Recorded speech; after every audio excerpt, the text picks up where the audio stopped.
Welcome, everyone. Today we are going to learn about ed and ing adjectives and how to use them to describe feelings, people, and things. Let's start with forming ed adjectives.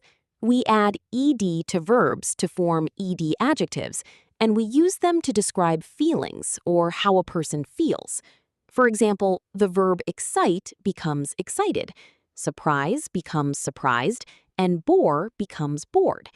The ed adjective tells us how the person feels, like in the sentence, she is excited. Think of it this way. The ed adjective describes the effect on a person because they received the feeling, so the feeling happened to her. Now let's look at forming ing adjectives. We add ing to verbs to form ing adjectives, and we use them to describe people and things, or what something is like. For example, the verb interest becomes interesting, amaze becomes amazing, and entertain becomes entertaining. The ing adjective describes the thing itself, like in the sentence, the film is entertaining. Think of it this way. The ing adjective describes the cause of a feeling, meaning the film produces the feeling. Here is a helpful list of common ed and ing adjective pairs. Remember, ed tells us how you feel, and ing tells us what the thing is like. Amazed describes the feeling, and amazing describes the thing. Amused describes the feeling, and amusing describes the thing. Annoyed describes the feeling, and annoying describes the thing. Bored describes the feeling, and boring describes the thing. Confused describes the feeling, and confusing describes the thing. Disappointed describes the feeling, and disappointing describes the thing. Excited describes the feeling, and exciting describes the thing. Exhausted describes the feeling, and exhausting describes the thing. Frightened describes the feeling, and frightening describes the thing.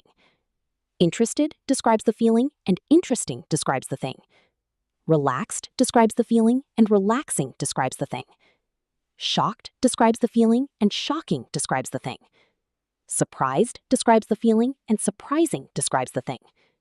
Tired describes the feeling, and tiring describes the thing. Let's look at example 1, comparing interested and interesting. We use ed to describe how someone feels. Sophie is interested in the cartoon, which means Sophie has a feeling and feels interested. We use ing to describe the thing. The cartoon is interesting, which means the cartoon has this quality and is interesting to watch. Here is a top tip. Ask yourself, who has the feeling? Use ed for people and use ing for things. Here is example 2, comparing excited and exciting. We use ing to describe the event. The football match is exciting, which means the match itself causes the feeling. We use ed to describe how people feel. The fans are excited about the match, which means the people feel this emotion. Remember, the thing, which is the match, is exciting, and the people, who are the fans, are excited. Example 3 compares confused and confusing. Tom did not understand his science homework. So what adjectives can we use? We use ing to describe the homework. The science homework was confusing because the homework caused confusion. We use ed to describe how Tom feels. Tom was confused because Tom felt the emotion of confusion. Now it's your turn. Let's practice using ed and ing adjectives.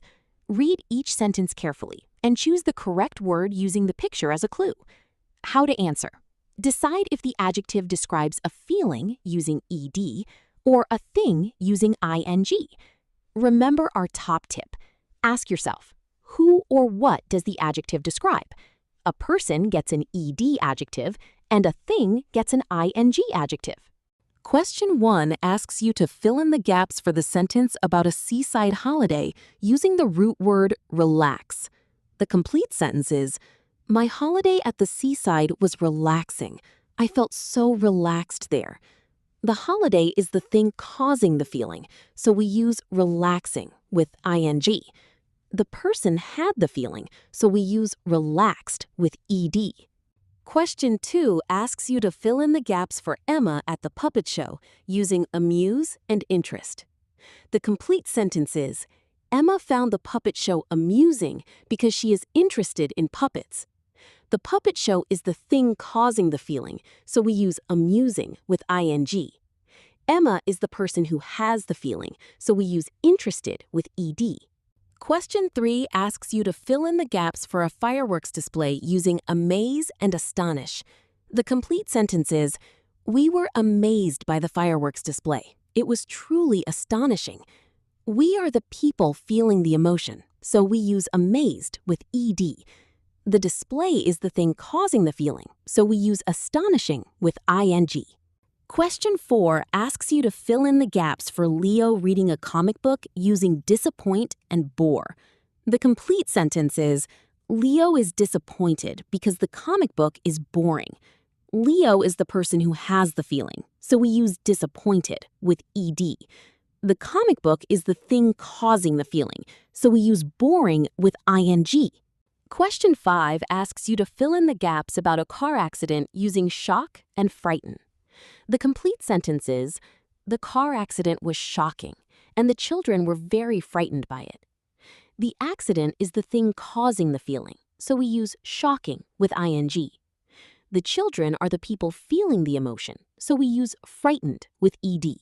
Question 6 asks you to fill in the gaps about litter in the park using annoy and disgust. The complete sentence is, Maria was annoyed to see the litter in the park. It was really disgusting.